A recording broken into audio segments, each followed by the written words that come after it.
They have kind of a pad of suction. All right, and they got the little suction cups all over the place. The squid has the lateral fins, which is going to help it in direction and swimming and stuff.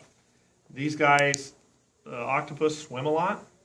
Well, they can, but they crawl. And the unusual thing about the octopus is they will brood the eggs. They'll actually lay the eggs and stuff like that and brood them. Both of them have the ability to put an ink smoke screen, if you want to call it like that, up to discourage predators. All of a sudden the water turns dark. Where'd it go? And it's swimming off. How do they feed? Yeah, they got jaws. If you look at that diagram, there's some pretty good jaws, and they pick big chunks out of them. So if you go online, Google like whales, like sperm whales and stuff like that, and you can see where the giant squids have bit them, things like that, because they eat squid. Okay, I think we're good there, aren't we? All right, let's get that over there. Let's go back to a more primitive one. What phylum? Cnidaria. Okay, what kingdom? Animalia. Animalia. Okay, so these are both. Is this the animal? What is it then? Skeleton. What kind of skeleton? What's it made out of? Calcium. Calcium carbonate. And every little hole represented a place where what form of the organism? Polyp. All these are little bitty polyps.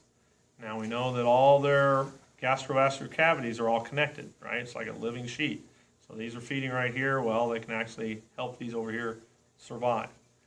It's just structure, and this didn't always look like this. It was very small, and the colony started growing, and it just kept branching out, which is pretty cool.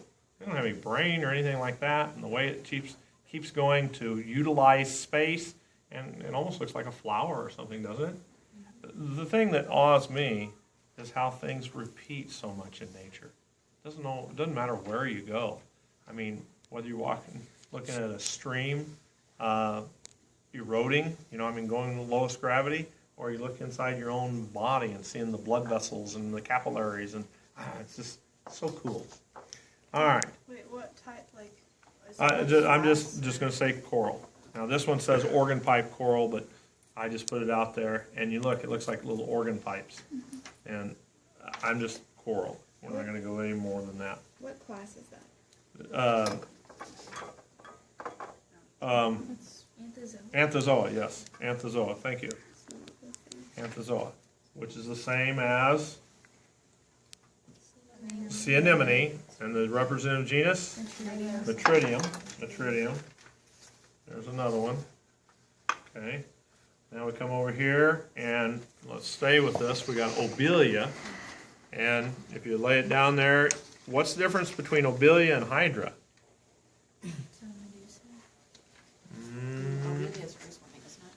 No. Hydra is solitary, right?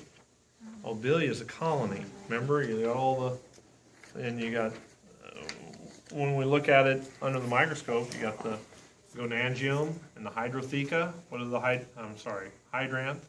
What's the hydranth do for Obelia? Feeding. What's the gonangium do? Reproduction. Okay. And then the outside covering, the parasarc, covers the living cenosarc. And the outside of the gonangium is called the gonotheca. And the outside of the hydranth is called the hydrotheca. And you got the gonopore and the medusa buds, all those things. We have some jellyfish.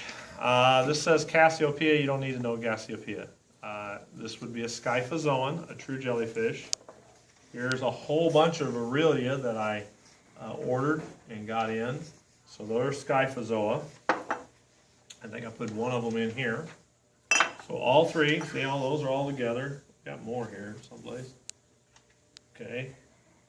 This one's not Aurelia, it's just a jellyfish. It's a Cassiopeia, but it's